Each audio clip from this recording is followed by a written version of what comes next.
Verán ustedes, esta es la historia de la Tierra, son 4.500 millones de años. La humanidad no es ni la rayita esta del PowerPoint, nada. Los dinosaurios estarían por la P, por aquí. El origen de la Tierra sería aquí, los dinosaurios estarían por la P. Y los fósiles más antiguos, así que son fósiles que, como digamos, parecidos a los fósiles de ahora y tal, estarían por aquí, 600 millones de años. Los paleontólogos han ido buscando hacia atrás, y han llegado a las últimas rocas, las rocas más antiguas que se conocen, que sean sedimentarias, es decir, que se han formado con agua, y por lo tanto podían tener restos de vida. Entonces han ido y han encontrado una serie de estructuras que ellos creen que son estructuras biológicas, que son estructuras como esta que hay aquí. Son estructuras como esta espiral, ¿no? ¿Veis?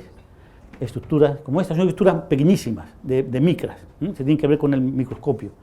Estructuras como estas que se han septado, el septo es una cosa muy característica de la vida, ¿no? O estas estructuras muy complejas que vemos aquí. Y incluso, no sé si os acordáis del meteorito marciano este que la NASA decía que había encontrado vida en Marte, en 1996, por ahí me parece que fue, porque había encontrado este tipo, entre otras cosas, este tipo de estructura que también, la idea que se tiene detrás de eso es, ¿qué les he explicado yo a ustedes? Que los cristales son característicamente tienen una geometría que está basada en la línea recta, en las caras planas, en los poliedros, no hay curvas. Entonces, la mentalidad que tenemos los científicos, en general, prácticamente todos los científicos, es que si tú ves algo tan complicado como esto, o tan complicado como esto, entonces esta morfología no tiene más remedio que ser una morfología derivada de la vida, restos de vida. Entonces se dieron a estas estructuras como las estructuras más antiguas conocidas. Eso es importante porque en cierta medida lo que te dice es cuándo aparece la vida sobre la Tierra. O sea, lo que te dice es que hace 3.800 millones de años ya había vida de este calibre, lo cual quiere decir que la vida tenía que empezar mucho más atrás o haber venido de otro sitio, claro. Entonces es muy importante el problema. Entonces resulta, este es el origen de la mentalidad esta, es decir, los cristales tienen un tipo de simetría basado en la línea recta, la vida lo que tiene es una simetría basada en la curva, o sea, es la diferencia entre la razón, la frialdad, la energía, la línea recta, entre la sensibilidad, la pasión, lo sexy, la curva, ¿de acuerdo? Esa es la mentalidad que tenemos.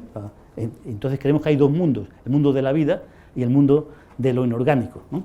Entonces resulta que hace mucho tiempo, durante mi tesis, yo encontré una serie de materiales que eran muy curiosos. Son unos materiales que cuando tú haces un experimento, no les voy a explicar el experimento, es muy simple de hacer, pero es un experimento que tiene una química muy parecida a las rocas en las que se han encontrado esos materiales antiguos. Entonces, cuando haces ese experimento, resulta que sale esto.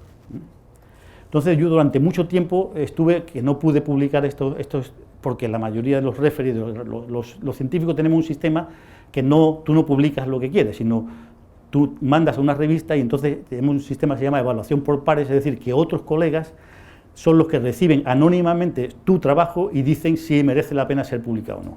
Entonces a mí, los colegas que me tocaban, pues, y eran prácticamente todos, pues decir, usted tiene un problema porque se ha contaminado los experimentos, esto no puede ser inorgánico, esto tiene que ser algo que está relacionado con la vida, pero yo estaba convencido que no y efectivamente, bueno, pues finalmente logramos convencer de que no, sacamos una teoría de cómo se forman todas estas estructuras, y son estructuras inorgánicas. Es decir, esto lo que demuestra es que esa idea que tenemos nosotros de que hay dos mundos distintos de simetría, el mundo de la vida y el mundo de lo inorgánico, no vale. Y claro, esto podría ser una curiosidad nada más porque lo que hago cuando comparas los estructuras encontradas en las rocas con las estructuras que yo crezco en el laboratorio, pues son tremendamente similares. Podría ser una curiosidad, una casualidad, pero es que resulta que la química que usamos nosotros es una química que es muy parecida. Y con unos colegas de Australia, mi colega Stephen Hay y su grupo, fuimos más allá. Lo que hicimos es hacer este tipo de experimentos con una serie de compuestos orgánicos que sabemos que son tan simples, compuestos orgánicos tan simples que sabemos que existían en la Tierra en aquel tiempo, incluso si no había vida. Y entonces con esos compuestos hicimos unos microfósiles artificiales, unas microestructuras artificiales que cuando las comparas con espectroscopía, una serie de técnicas analíticas muy precisas, ves que no hay diferencia entre las estructuras encontradas en el laboratorio y las estructuras en el mundo. Entonces, eso pues, es un tema que es interesante porque lo que hace es que, básicamente lo que decimos, la morfología no es un criterio, la simetría no es un criterio para detectar vida primitiva. Hay que tener mucho ojo, cuando la gente, si va a Marte, ojo, el que tú encuentres algo que parezca un bicho, no necesariamente tiene que ser un bicho, ¿no? El por qué tanto rechazo por parte de la comunidad científica a entender una cosa que dice, pero oiga, pues si esto lo puede hacer usted en la cocina de su casa, este experimento es muy simple, ¿por qué no lo hace y lo repite? No, esto es imposible. Bueno, pues no es imposible. Entonces, ¿por qué? Entonces, investigando de dónde venía esta mentalidad que tenemos de entender los dos mundos de simetría como dos mundos completamente diferentes, pues fui buscando y entonces resulta que los cristales han fascinado a la humanidad desde tiempo inmemorial. Es una cosa tremenda. Es decir, fijaros, esto es Alberite. Alberite está aquí cerca en Cádiz. Allí se encontraron un dolmen de hace 6.000 años. Colegas Juan José Ramos y Salvador Domínguez Bella encontraron este cristal de cuarzo en este dolmen en una posición de respeto. Ese cristal de cuarzo no hay ningún sitio en el sur de la península donde pueda venir. Entonces ese cristal lo han tenido que traer desde Sierra de Madrid, Guadarrama, o desde Galicia, no hay otra forma. Es decir, hace 6.000 años la gente venía con un cristal de cuarzo, unos cuantos kilos, hasta aquí, hasta Alberite para traer. Es decir, esa mentalidad, esa fascinación por los cristales, y todos los yacimientos están llenos de cristales más pequeñitos. Pues esa fascinación, desde mi punto de vista, es por la geometría, o sea, por la singularidad de los cristales. Es decir, la geometría que tenemos en la naturaleza es una geometría de la curva, de la ramificación, de lo que tenemos pues es eso, ¿no? La curva, la ramificación de los árboles, la estructura fractal de la naturaleza, esa es lo que es la típico. Entonces, lo que tenemos es esa mentalidad, esa diferencia entre la estructura de los cristales, algo absolutamente único en la naturaleza, ¿no? Completamente diferente de cualquier otro objeto de la naturaleza, eso es lo que nos ha llevado, creo yo, a hacer esta diferenciación que se ha llevado al arte. En el arte sabéis que están las formas frías de los cristales, que son los volúmenes delimitados, esto se ha llevado al arte y esa es la estética del siglo XX, de la arquitectura del siglo XX, una estética del cristal, ahora os explico por qué. Mientras que tenemos la sensualidad de la curva, que es una sensualidad, está ligada a la vida, está ligada a la pasión, a la sensibilidad, ¿no? Entonces, esa mentalidad ha ido formándose durante todos estos años y, curiosamente, hemos encontrado que hay un grupo de arqueólogos que defienden que hace 700.000 años, cuando todavía no estaba creada nuestra conciencia, o sea, todavía no había creado la conciencia, pero hace 700.000 años, los primeros objetos que coleccionaron los hombres, los homínidos, no fueron otra cosa que piedras antropomorfas y cristales de cuarzo. Esas son las dos cosas. Es decir, antes de que se creara la conciencia, el hombre estaba, esto es una animación que hemos hecho con Javier Trobello para enviar eso, es decir, la fascinación por los cristales es algo que está desde antes que se creara la conciencia. Entonces, la pregunta es, ¿nos gustan los cristales porque, y nuestro cerebro, sabemos hoy en día que nuestro cerebro está desarrollado, digamos, está preparado para crear orden donde no lo hay? O sea, hay un típico truco de esto de óptica o de magos, ¿no? En el que te ponen una estructura que está ordenada en el centro y desordenada, una cuadrícula desordenada en el exterior, cuando llevas 2 segundos mirándola, ordenas todo. Nuestro cerebro está preparado para ordenar. Entonces, está preparado para ordenar porque ya estaba preparado para detectar los cristales antes de la creación de la conciencia, es decir, para detectar este tipo de geometría, o está preparado para ordenar porque los cristales fueron las primeras cosas que nosotros coleccionamos como objetos sin ningún tipo de utilidad. Es decir, estos cristales es que se los llevaban a coleccionar, lo llevan de un sitio hasta otro sin ningún tipo de utilidad. Entonces, esa fascinación a mí me parece tremenda, ¿no? Y es la que ha por ejemplo, esa fascinación después a partir del siglo XIX, es la que ha creado, una vez que se supo la teoría del cristal, es decir, que supimos lo que he explicado al principio, que el cristal es la materia ordenada, entonces se creó toda una filosofía del cristal que impregnó todas las artes, todas las artes. Es decir, desde entonces, desde el siglo XIX, el cristal es el orden, es el razonamiento, es la inteligencia. Es decir, lo que evoca la palabra cristal a la mayoría de la gente hoy en día es eso, es algo completamente contrario realmente a lo que es la pasión. No sé si os acordáis de 2001, una odisea en el espacio, ¿no? Cuando se crea la inteligencia, digamos, el monolito que lo que representa es un dios o una inteligencia superior, algo que está por encima de todos nosotros, ¿no? Es que no hay otra, o sea, tenía que ser un cristal, tenía que ser un poliedro de caras planas lo que representara la inteligencia, lo que evocara el poder de la inteligencia, ¿no? Y eso se ha pasado al arte, en todo tipo de arte. Y esta historia, que es la que os quiero contar en 2 minutos, es una historia muy bonita. Aquí tenéis Dalí y García Lorca, ¿no? Estos dos personajes, son dos genios, cuando estaban en Madrid, cuando eran muy jóvenes, en la residencia de estudiantes, ellos estaban enamorados. Y García Lorca le escribe una oda a Salvador Dalí, que es una carta de amor, obviamente, pero que fundamentalmente lo que es un debate estético sobre el canon de belleza. Y es un debate estético que está centrado en el cristal. La oda a Salvador Dalí de Federico le dice, amas una materia definida y exacta, que está refiriendo a los cristales, ¿no? Dice la línea recta su vertical esfuerzo y los sabios cristales cantan su geometría, porque Dalí era partidario de la estética del cristal.